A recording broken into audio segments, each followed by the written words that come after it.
My apologies, ladies and gentlemen, for the late start of the meeting. It's a big agenda and I forgot to bring something into the council chambers, which I couldn't do without. So I open this ordinary meeting of council on Wednesday the 8th of December 2021, an acknowledgement of country.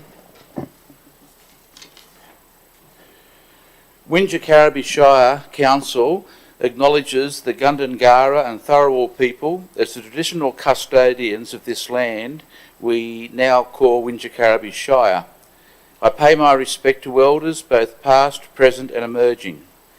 I would also like to extend that respect to all Aboriginal and Torres Strait Islanders present or watching today. The council prayer. Let us meet in this council chamber in a spirit of fellowship and goodwill to represent all members of the community in its cultural and religious diversity, to be honest and objective in all our deliberations, to respect the view of the residents, the rights of all to express their opinions without fear or favour, and to make decisions for the common good of the community.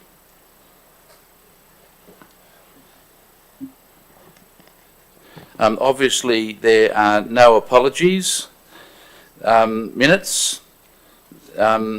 I would move that the minutes of the ordinary meeting of council held on 10 November 2021 be adopted as circulated and declare that carried. I would now move that the minutes of the extraordinary meeting of council held on 24 November 2021 as circulated be adopted and declare that carried. Declarations of interest, General Manager. There are none, Mr. May. Thank you. Interim Administrator Community Update.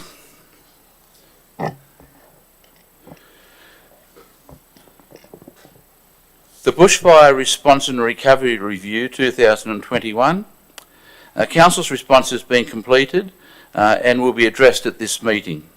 The responses prepared by Leanne Barnes, staff and external agencies provide a solid action plan for Council to work on the 44 recommendations from the review.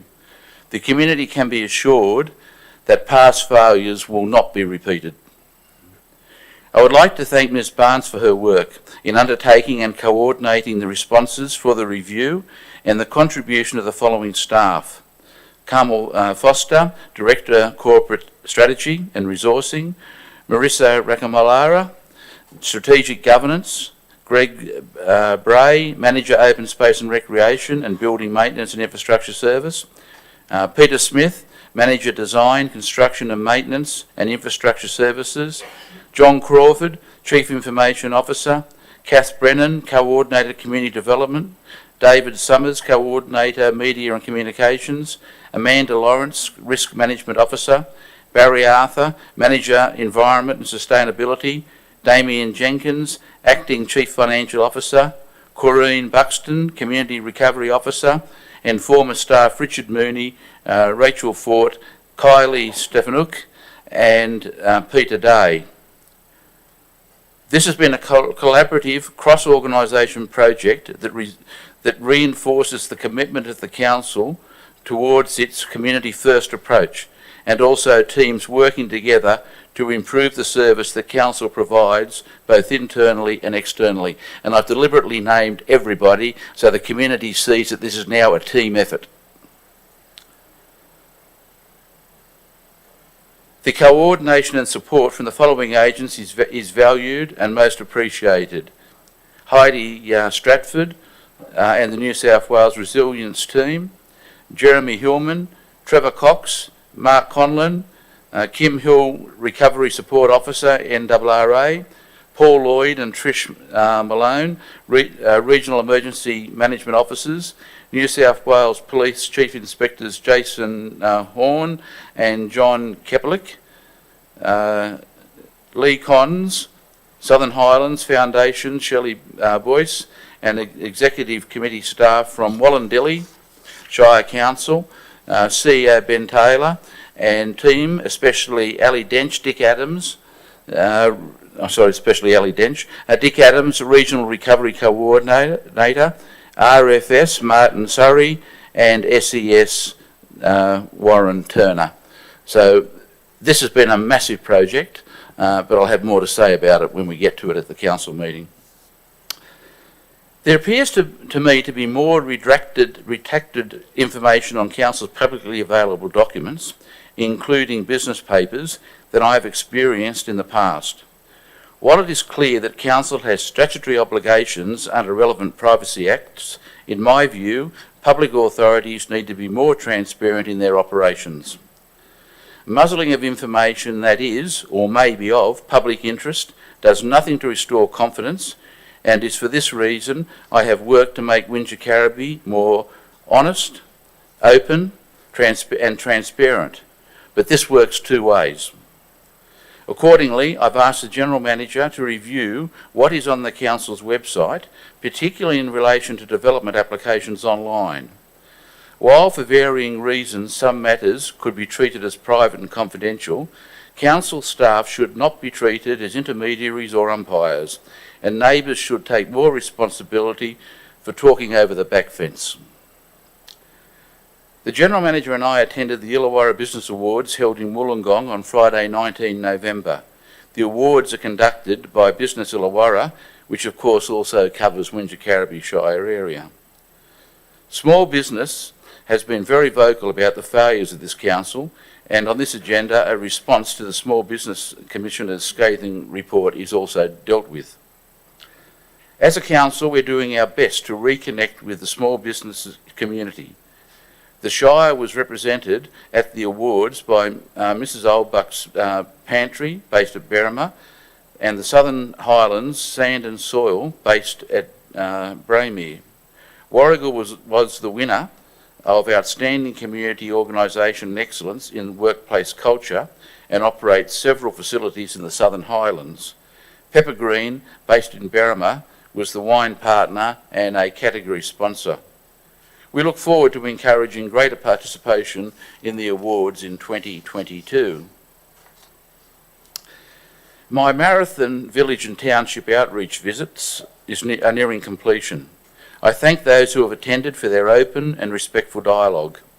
The General Manager has indicated that as part of the Council's Community Strategic Plan and budgets, she will also be doing a roadshow with Council's directors and relevant staff in the new year. Residents can also look forward to staff having location meetings when residents have been consulted, such as local park improvements and road upgrades. I have been asked more than once at the meetings why I was not supported by senior or executive staff. Well, the answer's clear. We've got different roles and responsibilities, and hopefully from now on, resident information meetings dominated by politicians is a practice of the past. Even though in the last few days it has been necessary for me to write to a suspended councillor about attendance at and interjection at what was an operational meeting. When I've completed the community visits, a brief précis of each meeting will be put on the council website to outline matters of importance raised, which I think will be of benefit to many. One matter I have already actioned is in relation to Buxton, where I've asked for a detailed report to be submitted to the first available meeting, updating the community on the alleged illegal dumping adjacent to the Bargo State Forest and the now reported private construction of a public road. These matters have gone on far too long and need to be addressed. Last Wednesday I attended the 2021 Australian Highlands Wine Show Awards at Centennial Vineyards. The show was open to all Australian wines made from grapes sourced from vineyards above 500 metres in altitude and attracted over 120 entries. Congratulations to our own vineyards for your awards. Best Sparkling Wine in Show, Centennial Vineyards, NV Limited Release, and I can't pronounce what it is. The second award for the area was the Best Dessert Wine in Show, Tertini 2019 Noble. and the Best Pinot Noir in show, the Cherry Hill 2019 Hayden Reserve Pinot Noir. Well done to the organisers, judges and wineries who participated. While noting awards, it's appropriate to also recognise Harbison Homes, Burradoo, for receiving the 2021 Excellent in Aged Care Award for the design of Harbison Dementia Living. The Southern Highlands community is fortunate to have the presence of such an organisation in the Shire, and while I'm aware the General Manager has visited both their sites, I'm looking forward to doing so early in the new year. It was also pleasing to represent Council at the opening of the new facilities for the Mossvale Football Club at the Church Street Oval last Friday evening. The club now has first-class change and clubhouse facilities, and while the works were substantially funded by Council and government grants, the fact that the club raised in excess of $140,000 is to be applauded. When I chaired the first meeting of Council under administration in March, I commented that in my view the presentation of the newly refurbished council chambers left a lot to be desired. In short, I thought it was adversarial with a real them-enough atmosphere. Robes, chains and privilege are not what real community government is all about. I was told that the raised podium was in fact necessary as new levels had been created by the Civic Centre improvements and for accessibility. This was incorrect. To remove the podium and modify the existing function, I am told will cost in the order of $40,000, which includes $13,000 for IT costs. While this is a lot, it could be seen as money well spent. Not only would the expenditure remove the perceived grandness, it will also allow for the room to become multi-purpose for training, receptions, ceremonies and the like. Things are changing at your council with respect, consistency, trust and transparency at the forefront. While I see the alterations to the chambers as important, they are not completely necessary and others may have a different view. In the circumstances, I invite residents and ratepayers to write to me if they take a contrary view. Otherwise, I will issue instructions on 31 December for the works to be undertaken in readiness for the meetings of Council in 2022.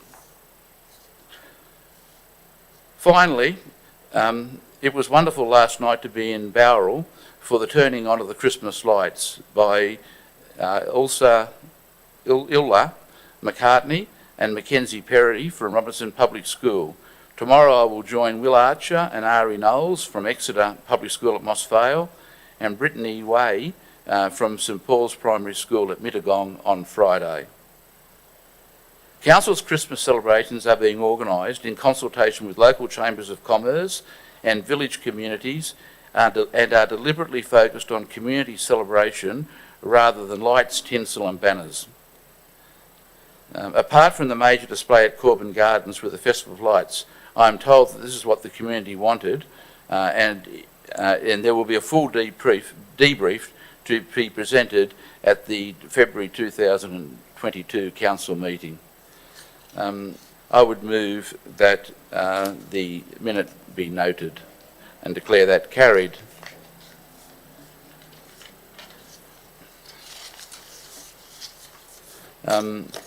We now move on to the council business paper, which was a ripper.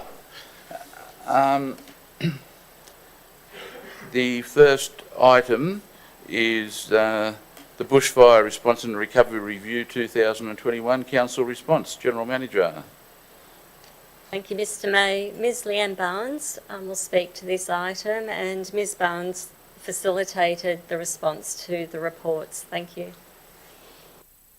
Thank you, General Manager. Mr May, this report presents the work undertaken to respond to the 44 recommendations that came from the Dave Owens Bushfire Response and Recovery Review, and also links to the recommendations in the New South Wales Bushfire Inquiry, which specifically relate to local government. This time 2 years ago, this community, as with many other communities in New South Wales, was facing threats unseen in the state before. And we want to learn from that and move forward. And I believe that this council, through the review process, is in a good place to do that. The focus on emergency management through all of its stages of prevention, planning, response and recovery have been included in this work, and the report that is appended to this business paper report outlines that in that framework. Council established at a staff level a project control group led by Marissa and then by Carmel, who brought together staff from across the organisation, and various working groups with the council officers also worked through that process. Local government obviously isn't a key combat agency, it's a support agency in incidents, but it plays a really key role in this. And council officers have responded appropriately to a number of the recommendations, and much work was already commenced. Of the recommendations, in excess of 84 are completed or significantly underway and ongoing. The recommendations in this report link the actions to integrating that into Council's integrated planning and reporting framework and its plans moving forward, so that emergency management, being resilient as a community and being prepared to respond and also to recover, are incorporated into that work.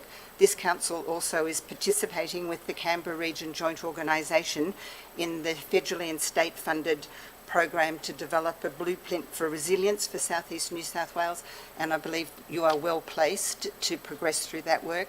I'd like to take this opportunity to thank all of the staff and the external agencies for their willingness to go above and beyond, and to understand the imperative nature of this work to progress this for this community into the future.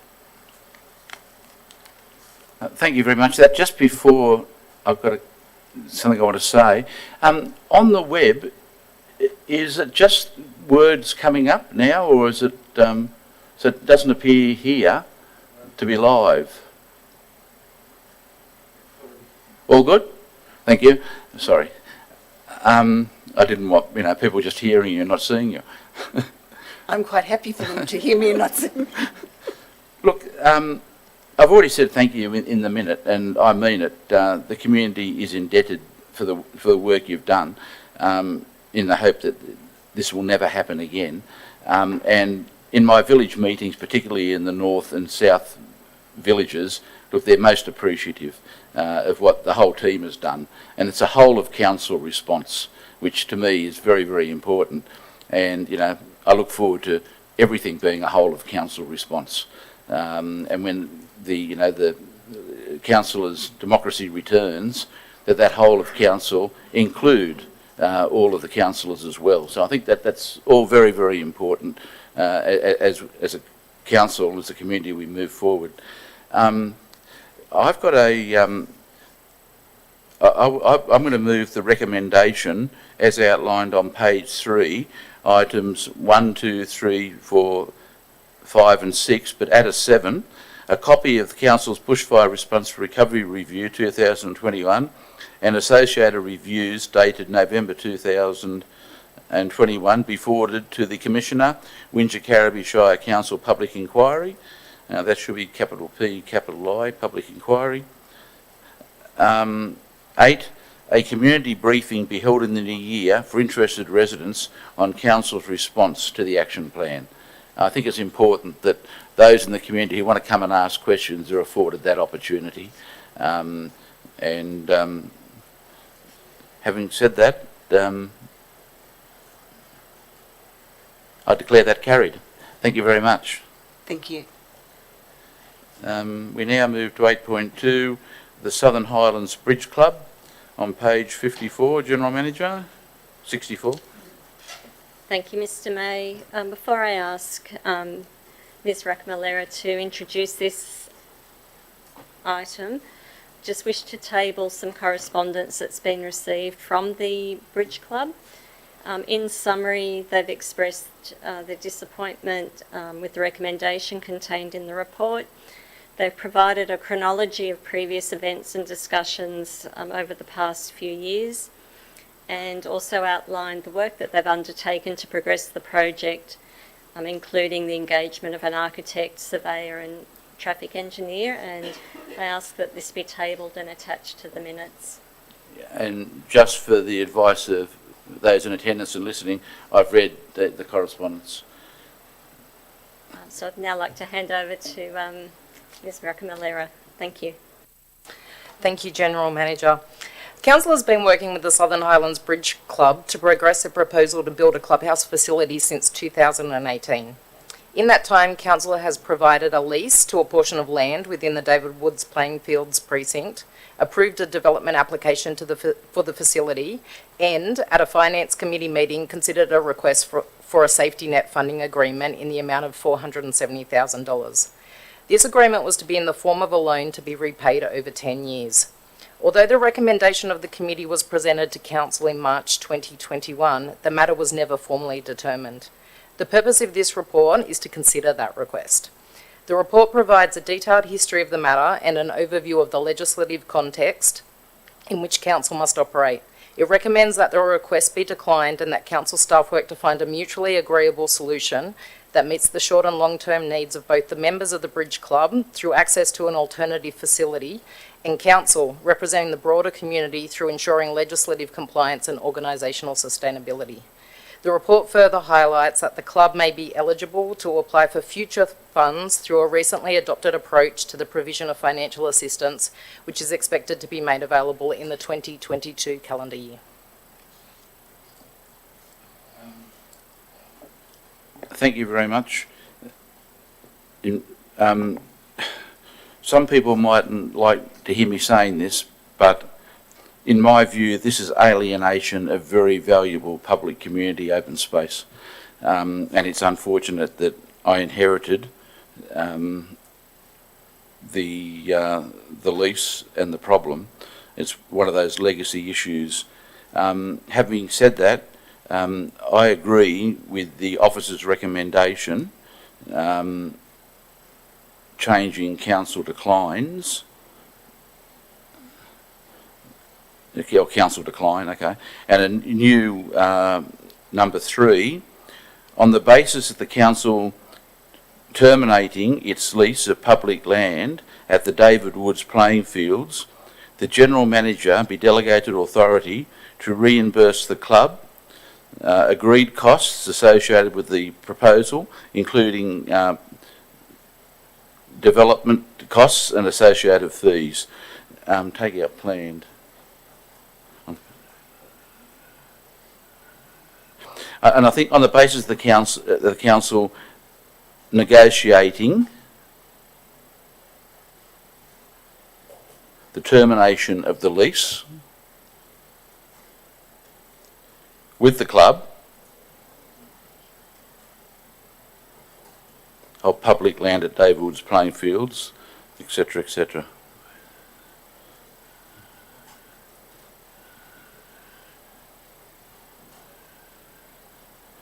And on the basis of the council negotiating the termination of the lease with the club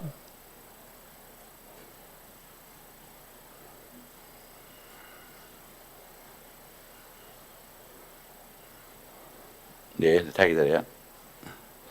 Opponent, the General Manager be delegated authority.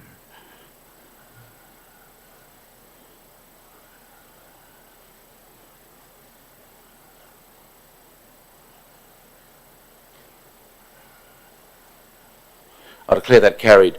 I'm not saying that this lease is going to be terminated. That's a matter for negotiation. The club may wish to continue with their endeavours, but while I'm here, there'll be no loan of $470,000 without the following of proper due process in relation to the loan. And if the club wants to talk about terminating the lease and looking at other avenues as suggested in the report, I think it's important that the council recognise their handling of this matter as well and the expectations they built, and I think it's only fair that if a termination is negotiated, that the club be reimbursed for their reasonable out-of-pocket expenses. They shouldn't, being volunteers, have to meet the cost of that kind of thing. Okay, we now move on to 8.3, Wingecarribee Adult Daycare Centre, General Manager. Thank you, Mr. May. Again, Ms. Rakamalera, thank you. Thank you, General Manager. The Wingecarribee Adult Daycare Centre, in consultation with Council, undertook a project to expand their Bowral facility, utilising a mix of grant funding and a loan from Council, with previous resolutions of Council setting out a loan in the amount of $270,000. Work commenced on the building upgrade in March 2019 in parallel with negotiations as to the terms and conditions of the loan. Unfortunately, by April 2019, the board of the daycare centre felt it was unable to commit to a fixed repayment schedule. Negotiations continued with a number of reports to Council, and by January 2020, an agreement was executed in the amount of $220,000 with no fixed repayment schedule. The centre has since made some small repayments and indicated a commitment to future repayments based on the sale of portable assets. Since that time, Council has received a request from the board seeking to terminate the agreement and convert the outstanding balance of $215,000 to a grant. The report outlines the legislative and regulatory framework in which Council must consider this request and proposes a continuation of the current agreement, as this best meets legislative requirements and provides flexibility to the organisation to raise funds through various mechanisms. Thank you very much. There is no question that the Wingecarribee Adult Daycare does fantastic work in the community, but this is clumsy governance on the part of the former council. I just have difficulty understanding how, without agreement, they've given the money over and proceeded with the works without formal agreements. It's just, in a way, it beggars belief. But the Wingecarribee Adult Daycare Centre shouldn't be penalised for that incompetence.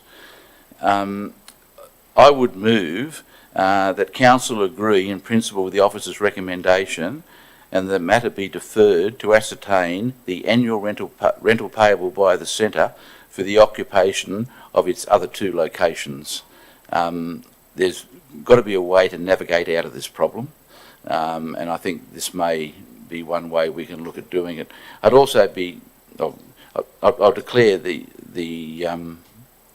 recommendation carried.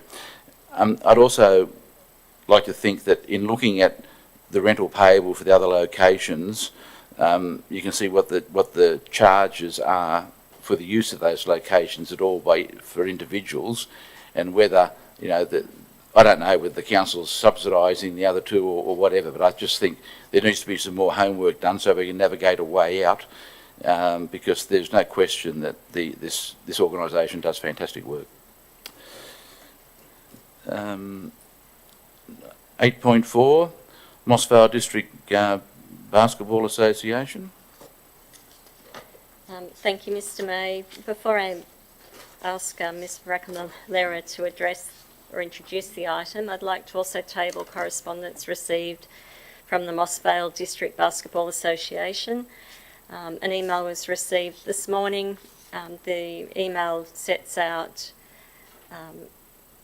the association's continued request for assistance and asking Council to reconsider an allocation of funding of the original $26,000 as proposed in the report on the 13th of October, and also ask that this be included in the minutes. Mr. May.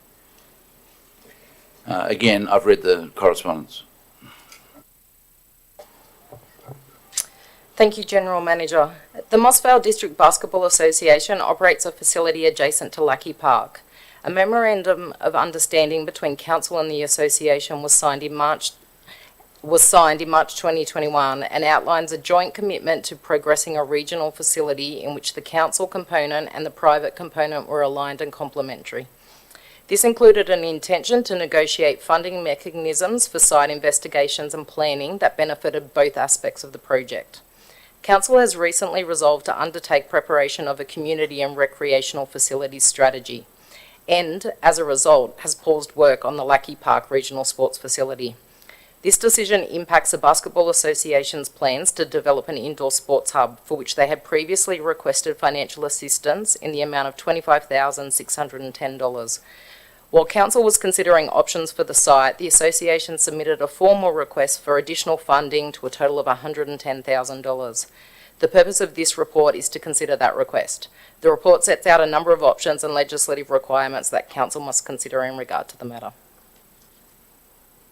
Thank you very much. Look, I think the vision of this association is worthy, very worthy. But until the council has finished the community recreational facility strategy, let's not spend any more public money. Let's find out where the community wants these facilities. It may very well be at Lackey Park. I have no idea. Let the community tell us first before we go spending any more money. So in relation to item 8.4, on page 76 of the business paper, I'd move the committee's recommendation 1 and 2 and declare that carried. 8.5, the council committee review, presentation of final report. General Manager. Thank you, Mr. May. Ms. Rakamalera will introduce the item, and then Mr. Dave Ackroyd, who undertook the review for us, will be able to provide further detail. Thank you. Thank you, General Manager. As part of the preparations for a new council, which was originally thought to be September 2021 but has now been deferred, a review of the establishment and operation of existing council committees was requested. Mr. David Ackroyd, an experienced and independent local government professional, was appointed to undertake this review and present a report that provided an overview of the previous operating model and present a framework for the future. That report has now been received, and I'd like to ask Mr. Ackroyd to provide a brief overview.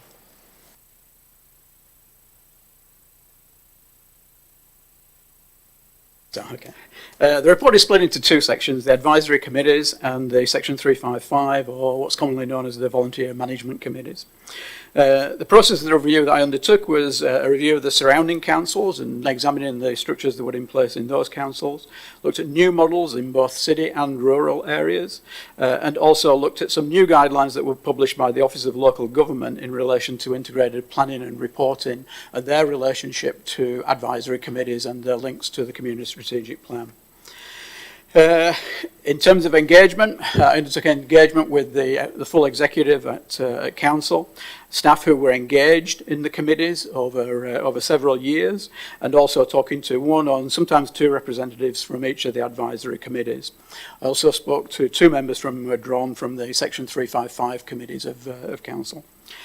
The consensus from staff and community representatives was ranged from that the advisory committees were okay to being very, very disillusioned. Overall, there was a thought that they would need to be focused at a more strategic level.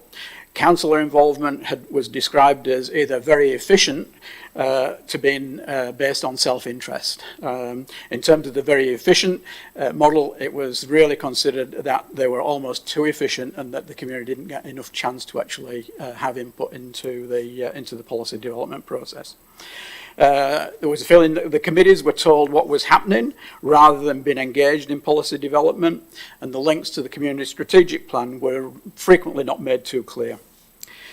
The review considered a number of the mandated committees, committees of council which are mandated by other levels of government.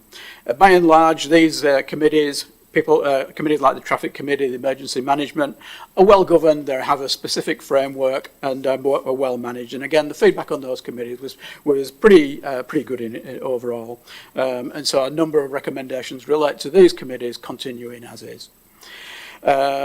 Some are really annual. Some of the old advisory committees are really working groups, annual working groups, and a good example of that would be the Tulip Time Committee. It's really a committee that is brought on every 12 months and is a working group that oversees the implementation of the Tulip Time. Some committees have not met for many years. The Sale Yards Committee, advisory committees would be an example of that.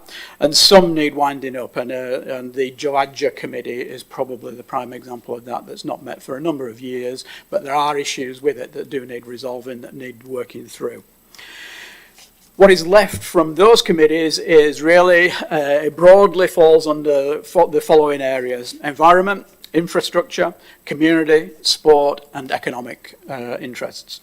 In summary, they're really aligned to some of all of the core aspects of the community strategic plan, or are large areas where council has a specific business interest in, and the sport area, for example, would be a good example there. Many of the groups that have been meeting have developed strategies that fit under the areas that I've just mentioned there, and they are also it could be classified as informing strategies, which are considered under the new IPNR guidelines. And so a number of those groups have actually already established fairly high-level strategic projects, basically. These should be, the recommendations essentially say that what we should create now is the 5 groups that I've just mentioned: environment, infrastructure, community, sport, and economic. And that below these then are groups that are established as primarily as working or action groups. Again, the big issue with many of the groups was that they were not really actually doing things, that they were getting told, they were really getting told what council was going to do rather than engaging with the community and actually getting projects working and being brought up from the community. So the recommendation really focuses on these 5 areas where councillors would have the strategic involvement, with a fairly small number of community representatives on that, probably around 8 to 9 people involved in those committees, and that they then are the group that manages the informing strategies and prioritises the workload that needs to be undertaken. One of the issues that was raised within the by council's executive in particular was managing the workload that is that's produced by the committees, and that there is a need for somebody to prioritise that. What I'm saying is that it's these 5 groups that should be the filter, basically, or the sieve that decides where the priorities should be and what working groups and action groups will be created under those groups, but also that they make sure that those are strictly related to the community strategic plan, which should be council's key driving document in terms of achieving what the community actually wants. That's a quick summary of the advisory committees. In terms of the Section 355 or the community facility management committees, I would say that council currently has quite a hybrid system of facility management. And that ranges from full council management, where committees have been taken by council over the years from the 355 committees for a number of concerns, and I'll talk about that shortly. Some council staff are actually based in community centres, but actually take bookings and then pay dollars into community facility Section 355 accounts, and others are completely managed by community management committees, the section which would traditionally be known as the Section 355 committees. You have undertaken reviews of the Section 355 committees in the past, and a number of years ago you actually purchased an electronic centralised booking system, but it's taken years to move that forward. And there really is a need to set some targets and to start achieving some of the goals of setting up some of the shell structures within Bookable, which is the system that has been already purchased, let's say 3-4 years ago now. Most metropolitan councils and many regional councils have moved away from the Section 355 model. The key reason for that are risks and also recommendations from coroner's reports.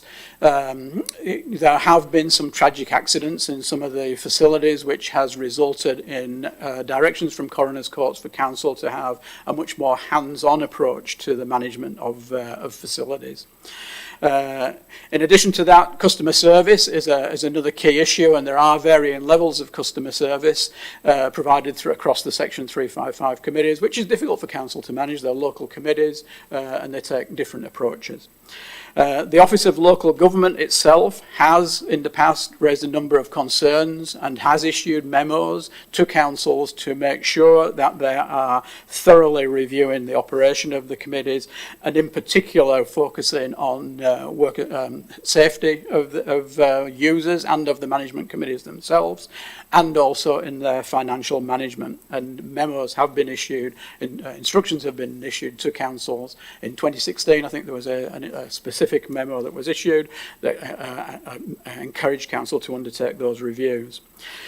The complexity of the system at Winch-Carraby does itself lead to risk. For example, there has been no financial audit undertaken for over a number of years. Accounts from the 355 committees are forwarded to council for review by the finance department, but there is no official audit of those accounts actually undertaken, or has been undertaken for a number of years.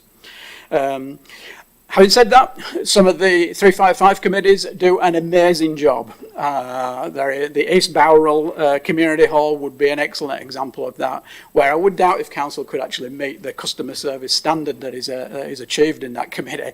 The people live nearby, they're able to provide personal support, when things go wrong, which council could never really achieve.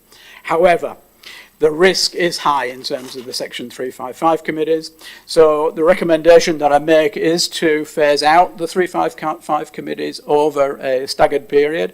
Part of that is related to resourcing of the work that will need to be undertaken by council, and the fact that there are a number of the 355 committees are doing a very good job. And so taking a more planned approach will give you time to actually work out the resourcing implications. The bookable system needs targets. It needs staff to be given targets to achieve the shell structures so that you can move to the centralised booking system, which should enhance the customer service and provide a more standardised approach. I would say there is a standardised approach which council has implemented. I do think that some of the concerns that have been expressed in terms of the committees themselves actually relates to what council is expecting those the 355 committees to do, because there is a standard procedure that needs to be followed in terms of providing information about insurance, safety plans, and a whole range of actions that need to be undertaken. And I think there is a feeling at times that that could be simplified by the community members who may actually be booking the halls. Let's say the Section 355 committees have been operating for many, many years. They've done wonderful work, and I do believe that council needs to celebrate those achievements of the committee and really, recognise the work that they've been undertaking on behalf of council and the community for many, many years. And I do think that if at all possible, there would be good value in maintaining links with the local community in terms of the use of halls, but not in the actual direct management of the facilities. From a safety perspective, making sure that things are reported when things are not kept up to, then it would be good to try and create those links and still maintain that involvement of the local community with the halls, but not from the financial and WHS or risk perspective is probably no longer tenable. And those are the reports in the committee. Thank you.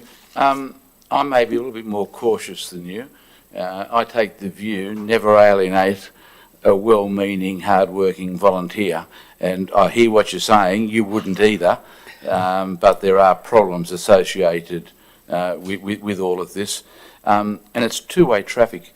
Getting these groups to concentrate on the community strategic plan, particularly the advisory groups, because that's the direction the council, who set the direction, are taking, is difficult, but it's two-way traffic. You also have members of the council staff who, well, one meeting I went to, they hadn't read the CSP, I don't think, because they were heading off in a different direction to what the council policy was. So, and I'm told councillors did it too for their own reasons. So, look, this is not a problem that just Winch-Carraby has, and to get a model that suits is very difficult. But I think it's probably worth the go. Having said that, Does anyone know whether this council ever gave formal consideration to the circular from the OLG in relation to it reviewing volunteer Section 355 committees? 2016. I can answer that if that helps. As far as I've been able to ascertain, Council did not formally consider the circular or its implications. However, staff were aware of the matter and reviewed their processes, concluding that they were confident that the existing government arrangements met the required standards. Fail.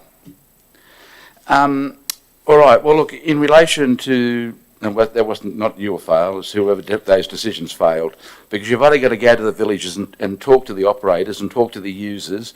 It's not working. In some areas, it's working fabulously. So let's take the best of those models and work something out. But look, in relation to this, I'm going to move the officer's recommendation, but toning number 1 down to adding the words "be endorsed for community consultation," and extending the exhibition period to the 28th of February. I think that, well, I know,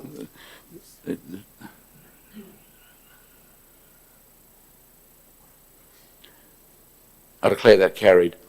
This is going to take time, and I will be happy to go out and talk to groups about this, but it's a problem, and this is an opportunity for us to address the problem, to make sure that everybody's on the same page when it comes to the operation of the council, and that is the councillors set the direction of the council through a community strategic plan. Not the staff, not well-meaning volunteers, but the council sets the direction, and that's just, there's no strategic direction, if I can put it that way. Everything seems to be ad hoc, as evidenced by some of the stuff we've already dealt with. So I think this is a step in the right direction. I'm just toning down endorsing the report. I'm saying endorsing it for community consultation. Let the battle begin. Okay, we now move on to item 8.6, the Civic Centre refurbishment report. General Manager, page 179. Through you, Mr. May, we weren't intending to introduce unless you would like us to. Well, I don't know where to start with this one. Would you like an introduction? Oh, look, I've read it. I think people would have read it. And, you know, I think Mr. Smith has done a good job as far as he could go.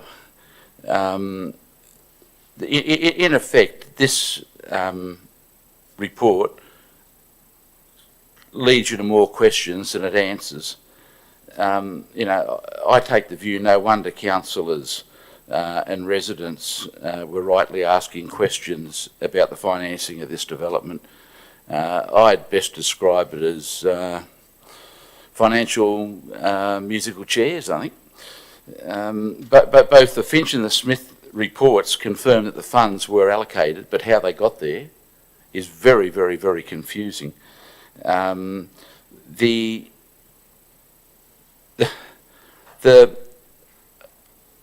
fact that the council changed direction from providing occupational health and safety for its staff to providing the civic wing is still unexplained.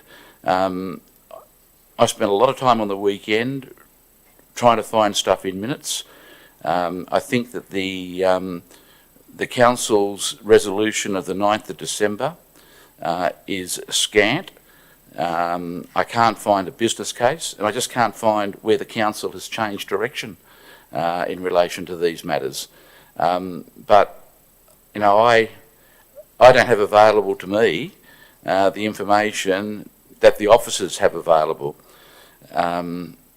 So I am going to move the recommendation of the Strategic Governance Executive on page 179, 1, 2 and 3, and add a new 4, a copy of the Civic Centre refurbishment project review be forwarded to the Commissioner, Wingecarribee Shire Public Inquiry, and a 5, the General Manager thoroughly review the decision to refocus the Council's decision of 9 December 2020 to alter the scope of works as outlined in its submission for the Capital Expenditure Review to the Office of Local Government of December 2019 from staff occupational health and safety perspective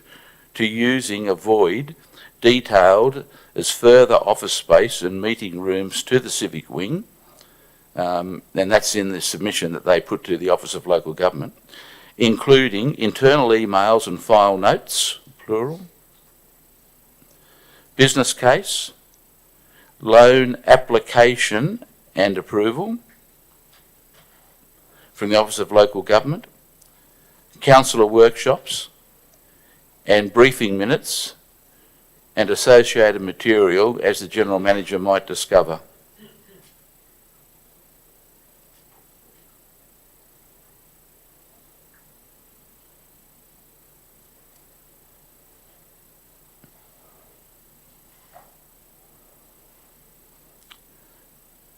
And I declare that carried. I'm not suggesting Mr. Smith do this. I think we've spent enough on that, but you may be able to answer some of the things I raise. I am at a loss. I just, in here. I've said enough. I look forward to the report. Item 8.7, the final report of Ernst Consulting. General Manager. Thank you, Mr. May. Mr. King, the Director of Communities and Place, will introduce this item. Thank you, General Manager. Firstly, I'd like to thank all the community and individuals who set aside time to make submissions in this report, and the staff who provided honest and sometimes courageous feedback. It's taken a number of years to create the situations detailed in the report, and it'll take time to properly address these issues in a sustainable way. We are currently challenged by dealing with a large number of applications and customer inquiries while we're working on improving the system and addressing the issues raised in the report. And we're aware of some delays, and I'd like to apologise to occasionally frustrated applicants and community members while we implement these changes.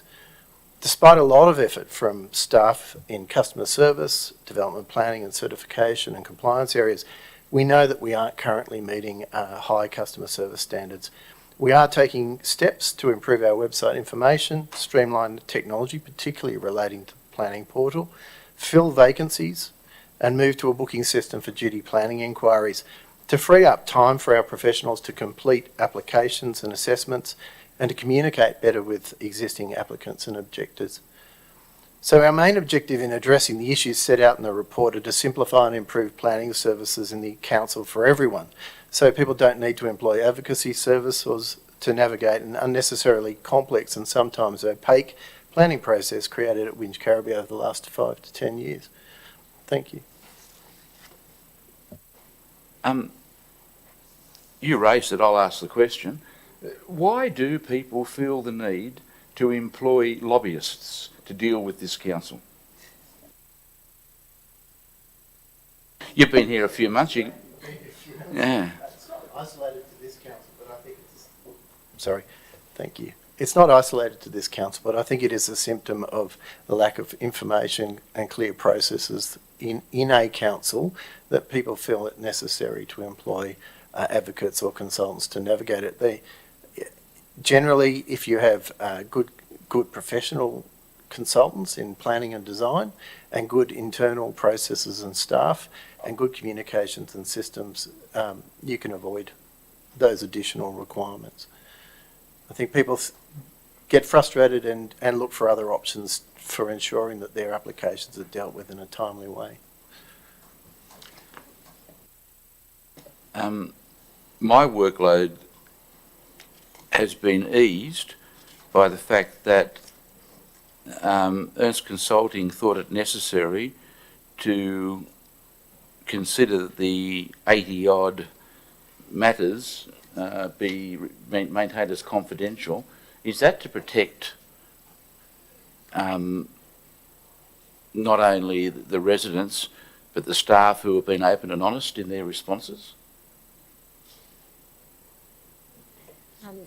Thank you, Mr. May.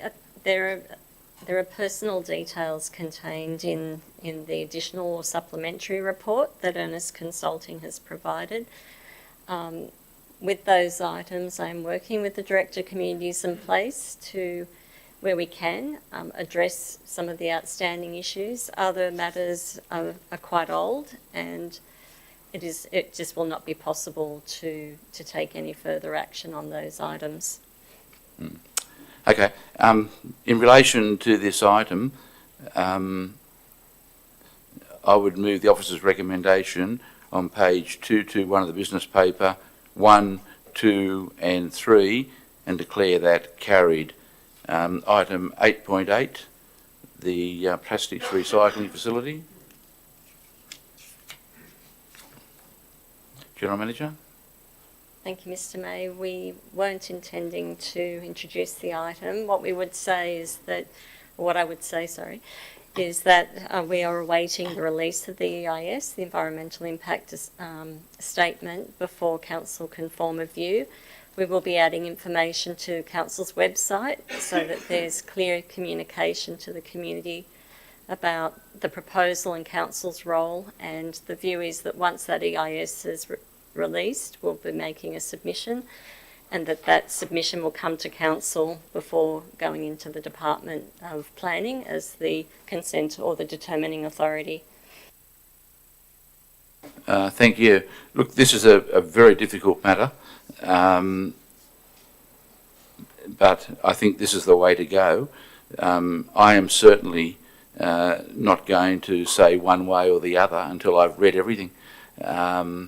In particular, the view of the professional officers, and I'm proposing to include in this the view of the planning panel as well. People are jumping to conclusions, I think, based on what these consultants may have said in relation to the council's position. Well, let's be clear, the council doesn't have a position at this stage. So I would, in relation to item 8.8 on page 240 of the business paper, I'd move the officer's recommendation, accepting in number 4, adding council's local planning panel and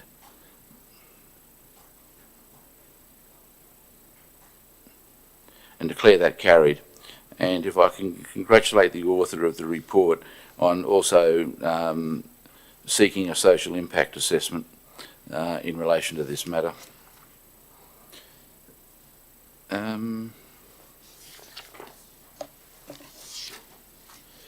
Item 9.1, page 247.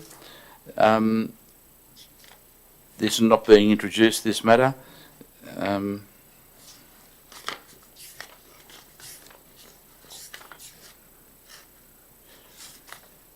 I must say I'm still a little bit perplexed why this policy authorises councillors to speak on corporate issues, but if other councils do it, that's must be the way it happens. In accordance with item 9.1 on page 247 of the business paper, I would move the officer's recommendation and declare that carried. Item 9.2.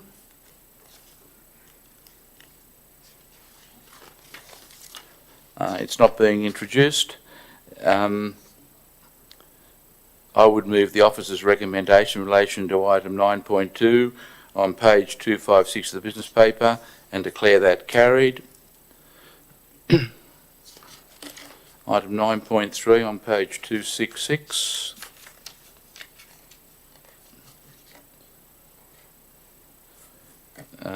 Not being introduced. I would move item 9.3, the officer's recommendation on page 266 of the business paper, 1, 2 and 3 and declare that carried. Excuse me. 9.4 on 271, not being introduced. I would move the officer's recommendation as outlined on page 271 of the business paper, 1, 2, 3, 4 and 5, and declare that carried. 9.5, pardon me, renewal of licence agreement for the Balmoral Rural Fire Service. I must say I was very happy to read in this report that it looks like there's a solution to the tank.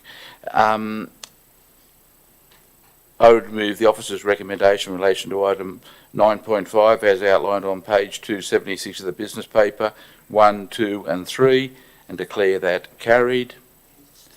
9.6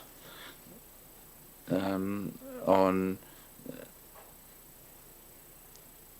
page 293. Look, I really don't think this one needs introduction. The ladies came along and indicated they were happy with the recommendation. Accordingly, I would move the recommendation for 9.6 as outlined. Have you got something you want to say? Oh, sorry. I'll start again. I would move the recommendation as outlined on page 293 in relation to item 9.6, 1, 2 and 3, and declare that carried. 9.7 on page 305 of the business paper. General Manager. Thank you, Mr. May. The Coordinator Property Services will provide an update. Thank you. Thank you, General Manager. Mr. May, on 8 September 2021, Council resolved to defer a decision on the request to transfer 2 Funston Street Bowral, pending further investigation and consideration of legal advice. Following those further investigations, it has been confirmed that the resolution passed by Council on 12 May 2021 in relation to the Station Street upgrade project did not relate to the land requested for transfer, being 2 Funston Street Bowral. The Station Street upgrade project, referred to in the resolution of Council of 12 May 2021, was a multifaceted project limited to the section of Station Street between Bundaroo Street and Barrel Street, and did not extend to the section of Station Street involving the subject land.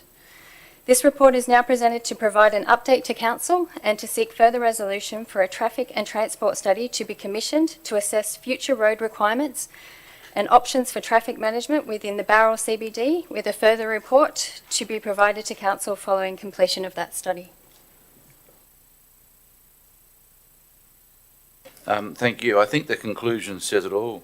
The Council has not passed any resolution not to proceed with the construction of a road over Lot 1, and it is considered that there is no present requirement or obligation for the Council to transfer Lot 1 to Top Act Proprietary Limited. In relation to the CBD master planning process, it says that it will commence in early 2022. Will be going out to expression of interest then, I presume. Yeah. Yes, Mr. May. Can I ask maybe Mr. Park, the Manager Strategic Planning, just to elaborate on that? Thank you.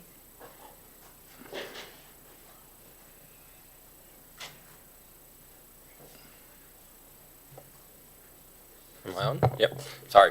Look, thank you. So the Barrel CBD Master Plan, the intention is that we will bring a report to Council with a brief to go out to consultants. The anticipated timing is February of next year. The plan is to have a holistic approach to planning in Barrel. So it will include, among other things, traffic and car parking, so that we can address some of these issues in the broader planning for Barrel. It's important that we're considering movement and place holistically. The two are so interrelated. So the traffic and transport study that's recommended as part of this report will form part of that broader master planning process for Barrel. But the brief will come to Council before it goes to tender. Yeah, so the intention is that the brief will be reported up to Council in early 2022. Thank you very much.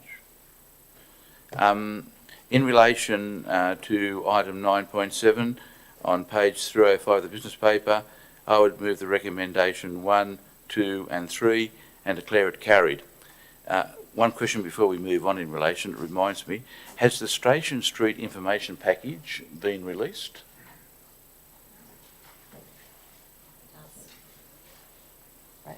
To the Director, Service and Project Delivery. I'm pretty certain that it has, but I'll check. I was looking for it on the web and couldn't find it. So, and at my Bowral community meeting, it was an issue. I told them to trust the staff, which I'm confident they can. In relation, item 9.8, the Welby Landfill. General Manager. Thank you, Mr. May. Given the complexity around this project, I'll ask the Director, Corporate Strategy and Resourcing to introduce this item. Thank you, General Manager. Council is seeking to lodge an application to be appointed as the Reserve Trust Manager of Part Lot 156 Deposited Plan 751275 and Part Lot 7307 in Deposited Plan 1146411 adjoining the Welby landfill site. The Welby landfill site is no longer in use and there are proposed capping works to be undertaken on the site. Council's application to be appointed as Reserve Trust Manager is to enable the works required on the adjoining reserve not currently under the control of Council, which will be impacted by the remedial works. To enable the works to be undertaken in an expeditious manner, Council is proposing to classify all of the land within the Welby landfill site as operational. Should the land be classified community, Council would be required to prepare a plan of management for the site and be very detailed about specific works to be carried out. Additionally, since the introduction of the Crown Lands Management Act 2016, which required all plans of management to be reviewed under provisions of the new legislation, there has been a backlog of plans of management approvals due to the amount of plans of management being submitted and the limited staff that can assess the plans in Crown Lands currently. Once the works are completed, the land will be rehabilitated back to its natural state in line with the surrounding bushland. Thank you. I have a view about public land being operational, not community. You're saying that if it is community, it could be decades before this gets going, in effect. It has been our experience recently that it takes 2 to 3 years. And that's other councils, just not here. No, it's other councils all across the state because there's the review's been undertaken and they just have, there's a limited amount of staff that can assess them, so it's taking years.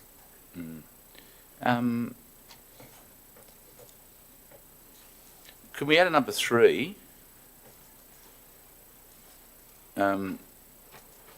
It be noted that it is Council's intention to reclassify the land, the subject of this application, as community land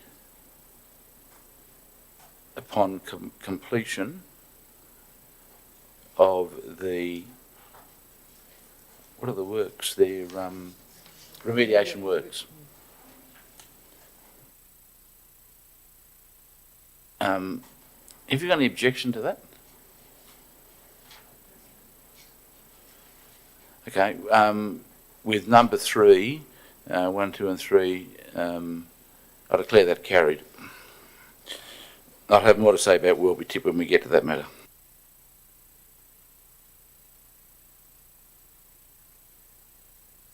Item 9.9, the Bundanoon Club. There's no introduction.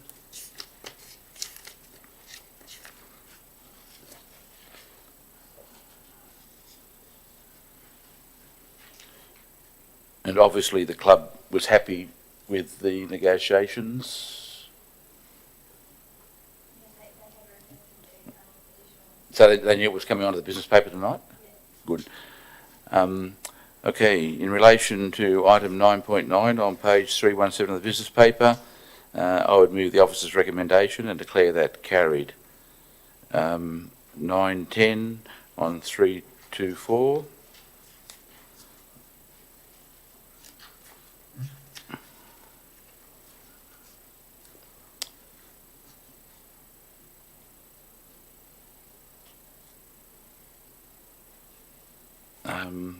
Not being introduced. Look, I found this report very wordy, and there wasn't much financial substance in it, and I just wondered why a further report was being brought forward in October 2022 with options. If there's a new council, it's going to be a busy time. I was wondering if there's any chance of that happening earlier or not. I've no intention of interfering with the tulip time, I can tell you. I just want to make sure everyone is accountable.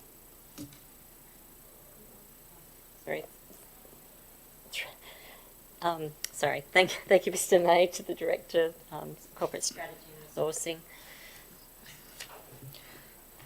Thank you, General Manager. I have no objection into bringing it forward. Did you want to do it in the second quarter, 2022? Yeah. Look, and I'll make it very clear, I think tulip time is fabulous for the community and for visitation. However, the lack of financial transparency worries me. Just saying the whole idea is to break even is not good enough. Okay, well, I'd move then the officer's recommendation changing in October 22 to the second quarter of 22 with options.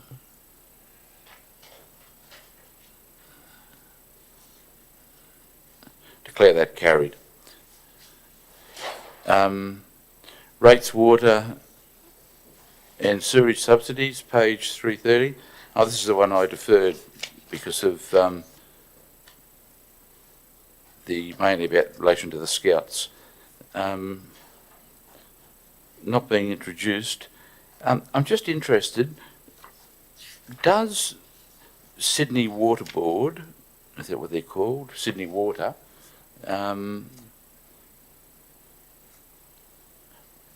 be one for the acting.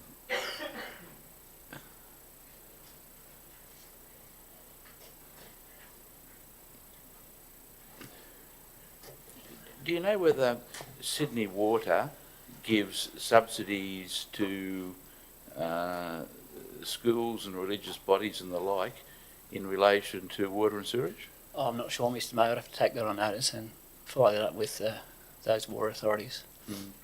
Because at the end of the day, like, I understand what the Local Government Act says about non-rateability and the like, but at the end of the day, someone's got to pay this, and you know,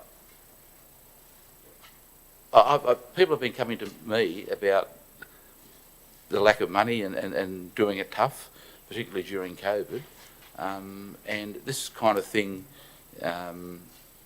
just needs reviewing. I note that you've had a closer look at the Scouts, and it shouldn't have been up to me to identify that. There should have been some system with a statutory declaration or something like that. I see other councils don't do it, but just because they don't doesn't mean we can't. That's true. I'm going to move this recommendation on the understanding that these whole policies will be reviewed. Whether the new council does it or I do it, I don't really care. But just because it used to happen doesn't mean it should happen. So if we can put that on, I don't think I need to build it into the recommendation. So in relation to item 9.11 on page 30 of the business paper, I'd move the officer's recommendation to declare it carried. Ta.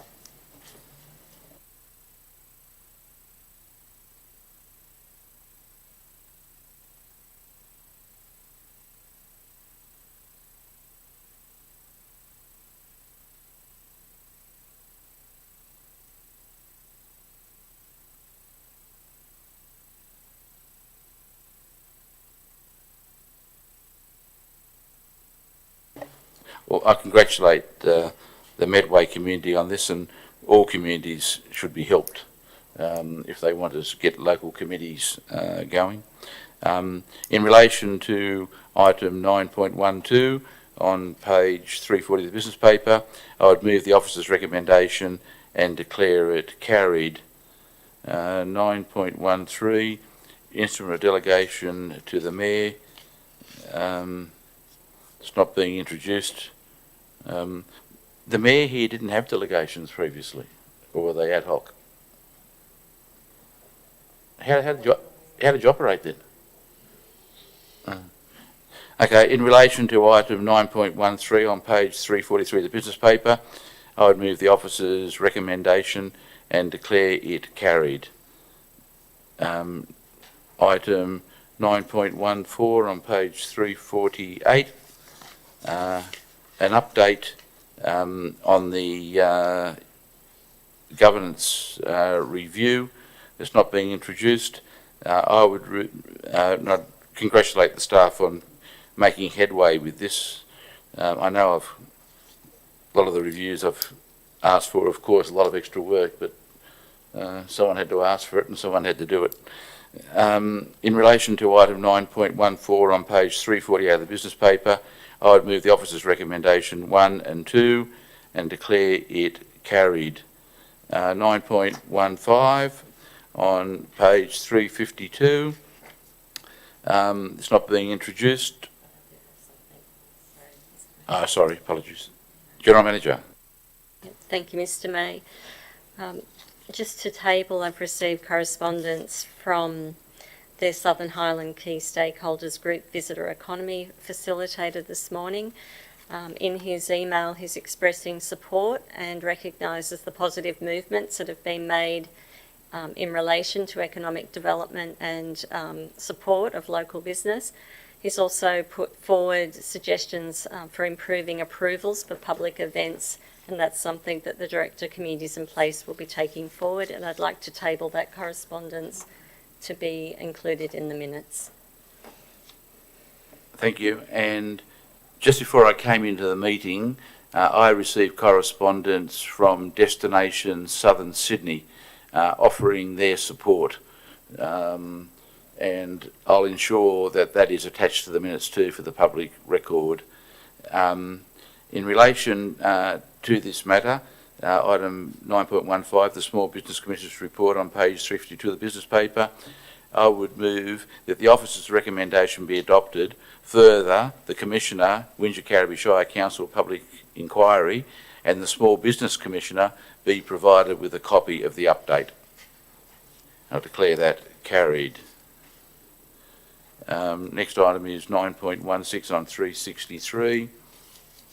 The minutes of the Risk Audit and Improvement Committee is not being introduced.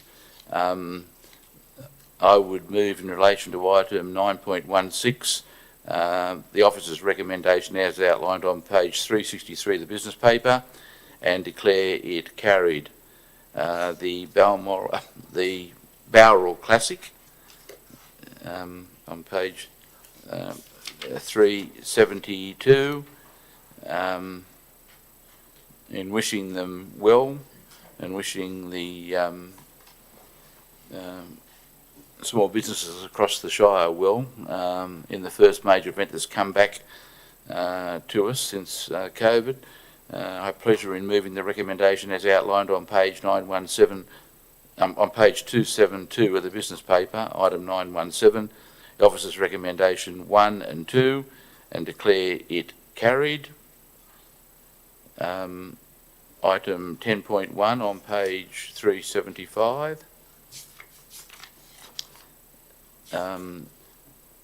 It has no introduction, but I have a question.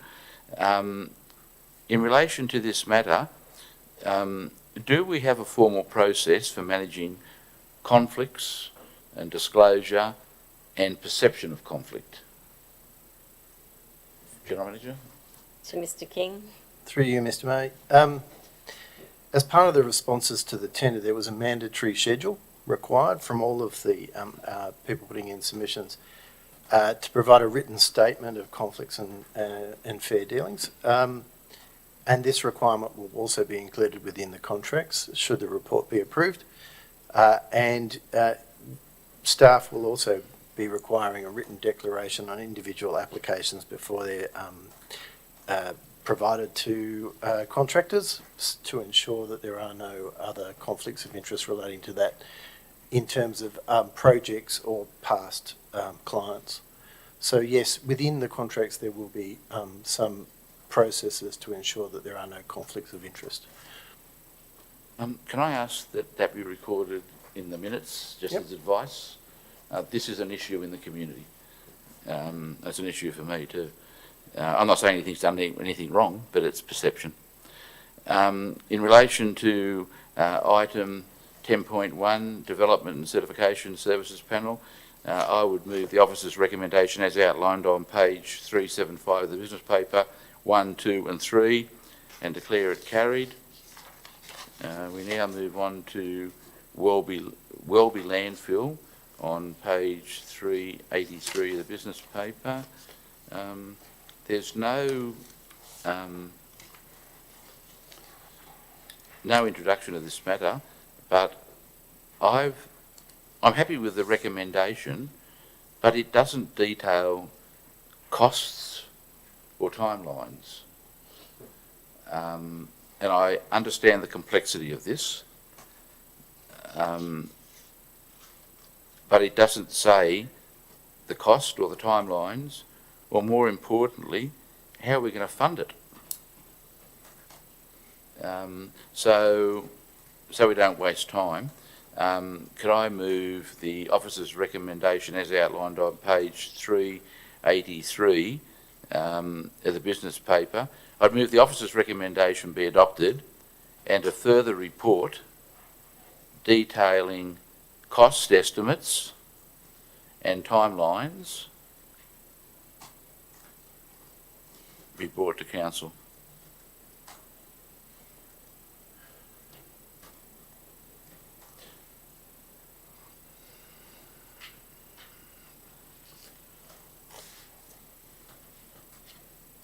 No, be brought to council or be presented to council, not report.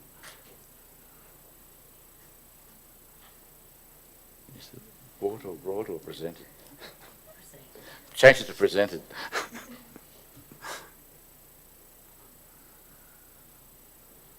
Declare that carried.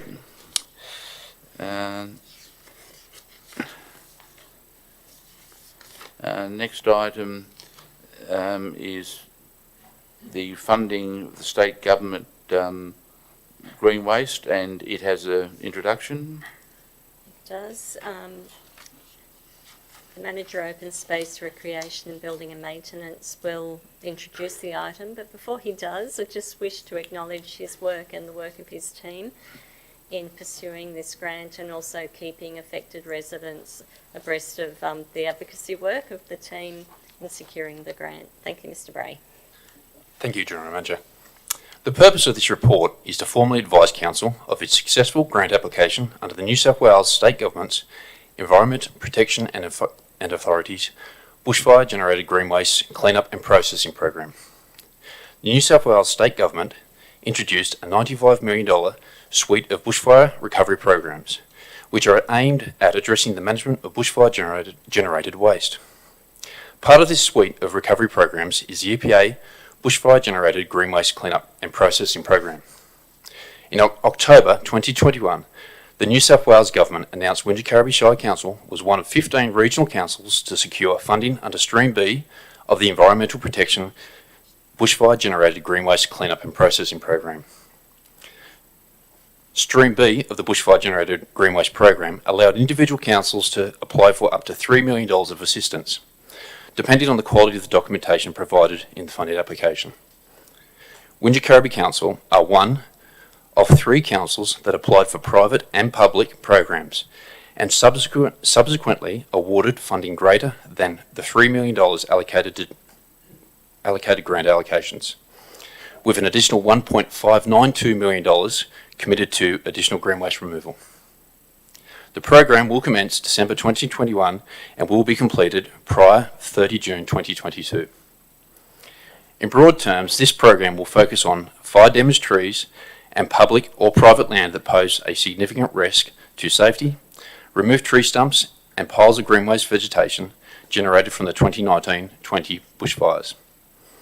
The cleanup and processing program will be focused on all areas of the Shire impacted by the 2019-20 summer bushfires.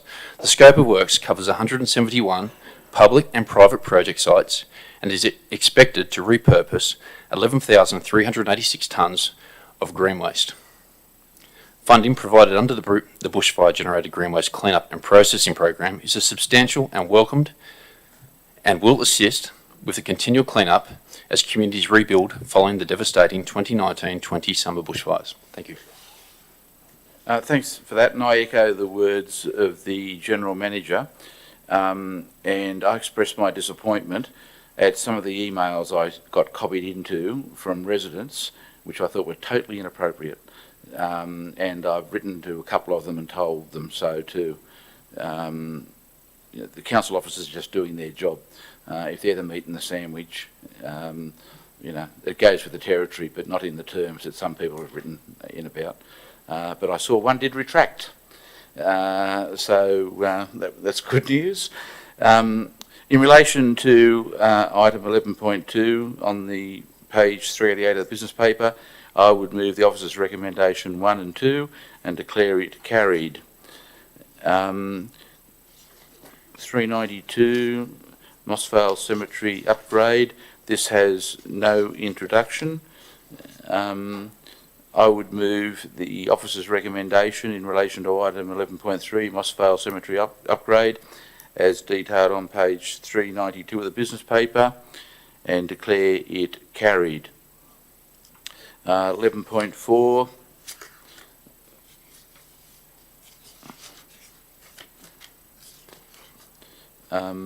tender for Kirkham Street Water and Sewerage Residential main renewal. There's no introduction. I would move the officer's recommendation as outlined on page 395 of the business paper and declare it carried. 11.5, the revision of the local traffic committee terms of reference as detailed, started on page 400 of the business paper. No introduction, but I want to amend this. I would move 1, Council adopt the local traffic committee terms of reference version 3. 2, the need for residents to register for attendance in the public gallery be deleted from the terms of reference. 3, Council subdelegates the authorisation of prescribed traffic control devices covered under Division 1, Part 4, Sections 50 to 55 of the Road Act, Safety and Traffic Management, 1919, and authorisation of special event parking schemes under Division 2 of Part 5, Clauses 122 and 123 of the Road and Transport Safety and Traffic Management Regulation 1919 on public roads other than classified to the General Manager, not the Director. Council can't do that. And 4, a record of voting is included in the minutes of the local traffic committee. And I would declare that carried. Obviously in 3, the General Manager will subdelegate that. Item 11.6, page 407.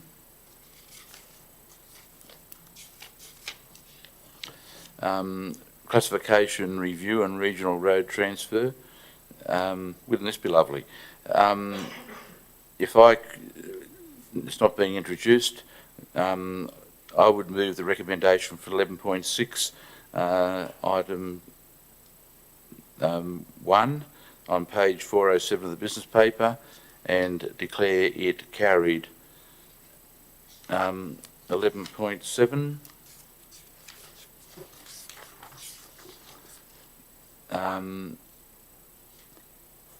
not being introduced. It's a tender report for a BU8 rising main, an emergency storage tank. I would move the officer's recommendation 1 and 2 on page 411 of the business paper and declare it carried, and 11.8 on page 417 of the business paper. It's not being introduced. I would move in 11.8 tree maintenance services tender, the officer's recommendation 1, 2 and 3 as outlined on page 407 of the business paper and declare it carried. We now move to the minutes of the Canberra Regional Meeting on page 425.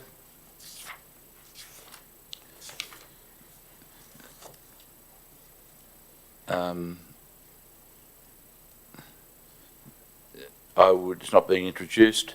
I would move the officer's recommendation as outlined on page 425 of the business paper and declare it carried. Next one is item 16.2 on page 437.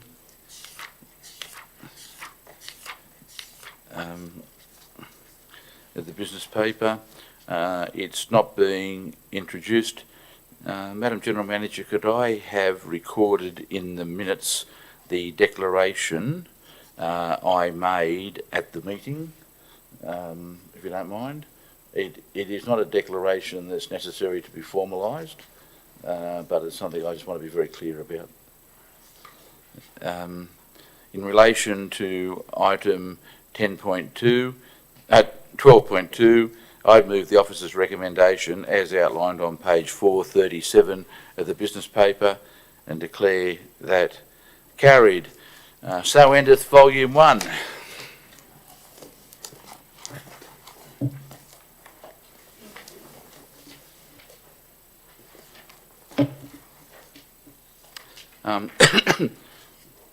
These matters are late items, so I'd move that standing orders be suspended in order to consider 7 supplementary items, and I would declare that carried. I subsequently move in accordance with clause 10.3b of the Code of Meeting Practice, they be treated as a matter of urgency and outline the matters to be considered, and I declare that carried. The first item is L1, interim heritage order on properties in Bowral and Mossvale. General Manager. Thank you, Mr. May. The Manager of Strategic Land Use Planning will introduce the item. Thank you. So, Mr. May, the purpose of the report is to advise both Council and the community about 2 interim heritage orders that were recently issued by Council in relation to land in Myrtle Street, Bowral, and Elizabeth Street in Mossvale. And the interim heritage orders were issued on the back of significant concerns raised by the community about the loss of these potential heritage items. The details of the sites and interim heritage orders are outlined in the body of the report. I think it's worth just making the point that the identification and protection of heritage are certainly strong themes that were voiced by the community during the preparation of Council's community strategic plan. But in saying that, interim heritage orders are not a great way of dealing with heritage, and in February of next year the report will come before Council about a more strategic approach to dealing with heritage, so that we don't get in the situation where we're having to issue interim heritage orders at the development application stage. So we'll be putting forward a draft heritage study to give us an opportunity to go and consult with the community about potentially new heritage items. So that the draft heritage study is a very comprehensive document, no doubt, and of course it will go to the panel before it comes to Council. As much as I know you enjoy planning decisions, it will go to the panel before it comes to Thank Council. you very much. Look, I congratulate the officers involved in taking the initiative in relation to these matters. Simply say on behalf of the community, well done. In relation to item L1 on page 2 of the supplementary business paper, I would move the officer's recommendation 1 and 2 and declare it carried.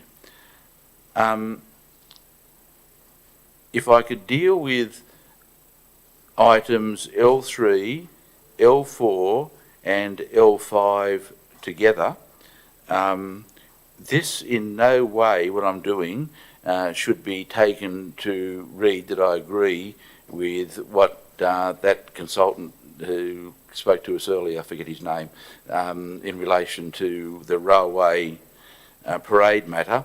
I'm going to defer those three matters until the first available meeting in 2022, because I'm not happy with the way they've been presented to council from the panel. And I think we need to have a closer look at that, General Manager, because we need to have the council officers' recommendations in there as well, and more information about if people address the panel. Look, I read the panel minutes and the panel agendas, and I became even more confused. So I think it's important that all this information is publicly available, and after an officer's recommendation is printed, it can't be changed unless it's done formally as an amended recommendation on the business papers. So that didn't occur, but some of the recommendations seem to have dropped off. So in relation to item L3, L4 and L5, I move that those matters be deferred until the first available meeting in 2022 and declare that carried. That is not going to cause any problems for any of these applications? No, there's nothing that is time sensitive that can't come back in February. Thanks very much. Okay, in relation to item L6, on page 240,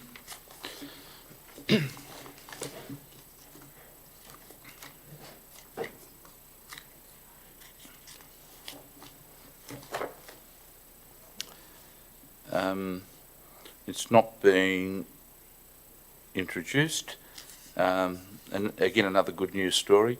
I would move the officer's recommendation in relation to item L6 as outlined on page 240 of the business paper 1 and 2 and declare it carried. And finally the L7, the investment report, it's not being introduced. I would move the officer's recommendation as outlined on page 243 of the business paper and declare it carried. I now move that standing orders of the council be resumed and declare that carried. General Manager, have you got any final matters?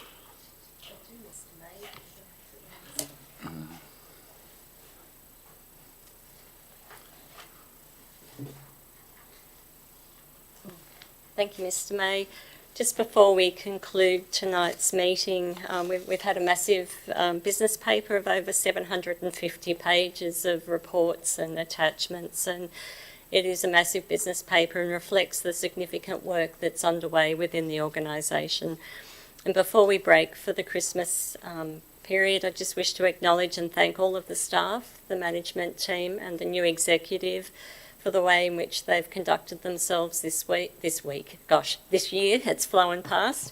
It's been a challenging year, but the way in which the team have risen to the challenge and have met it has been incredible, and I know it's been difficult, but very proud of the way in which the team has performed under the circumstances we find ourselves in. I'd also like to thank the community members for their positive approach and their openness to work with us as we move forward to reset the organisation. Over the last couple of weeks, the exec and I have met with, I'd say, over 20 community organisations in the villages, as well as business groups, and it's been really heartening to have such a positive and open approach to wanting to work with us as we move forward. And on behalf of the organisation, we wish our community a safe and Merry Christmas. And we will be having an extraordinary meeting in January, on the Wednesday the 19th of January, to deal with a number of items, including some tenders. So thank you, Mr. May. Before I close the meeting, could I take the opportunity to wish all residents and staff season's greetings. 2021 has not been an easy year. For many, there is still not closure to the 2019-2020 Blackfire bushfires. The Shire has experienced severe flooding, and of course COVID-19 continues to impact our lives. Add to this mix the need for the Minister for Local Government to suspend the council and ultimately call a public inquiry. Personally, I have not enjoyed making some of the tough decisions necessary to restore confidence in your council, but I make no apologies for laying the foundation for a rebuild of the Shire's local democracy. I'm very pleased with the appointment of Lisa Miscamble as your General Manager, but no resident should be under any misapprehension that this is an easy fix. Much has been exposed, and no doubt the public inquiry through its hearing will uncover more failings. This journey is going to take years, but I am confident that the Shire's reputation as a strong, fair and honest local authority is being restored. I commit in 2022 not to take my foot off the accelerator and to waste no time working for residents and ratepayers alike in close partnership with the General Manager and Council staff, but always respecting our different roles and responsibilities. Have a Merry Christmas and all the best for 2022 to the staff and residents. And with that, I close the meeting.